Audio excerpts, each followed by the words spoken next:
As part of the incident management process, there should be a provision for the escalation of an incident.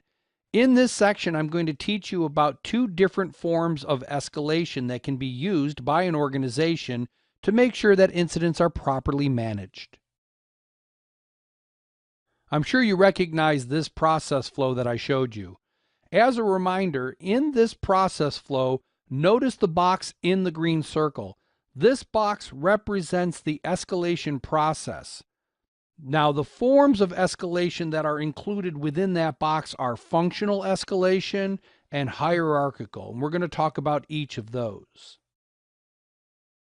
In order to demonstrate the two different forms of incident escalation, I have the MuseLayer Production IT organizational chart.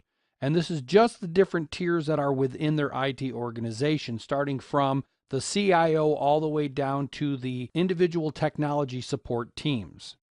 Now, hierarchical escalation is used to engage individuals at higher tiers of the organization to take action or make decisions regarding the incident. So it's like going from a level 1 tech support to level 2 to level 3. So in this case, you may have an admin that has to escalate to an engineer who may need to escalate that up to an architect who may need to go to a director in order to have a decision made. So that is considered hierarchical escalation. On the other hand, functional escalation is used to engage other support teams on the same tier in order to gather the appropriate skills needed to resolve the incident. So for example, you may have a network ops person that needs to send this incident over to storage support or to systems administration or to database support in order to get the right people on that ticket in order to resolve it. Rules pertaining to when and how escalation must occur should be included in the incident escalation section of the incident management process.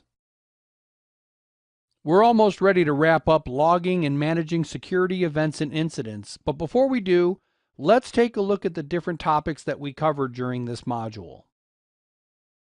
To begin with, the first topic that we talked about was incident management.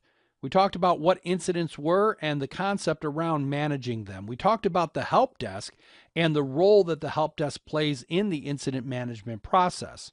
We also talked about incident management procedures based on the kind of incident that you're dealing with. We talked about the benefit of categorizing incidents. We talked about incident priority and how it's derived by impact and urgency.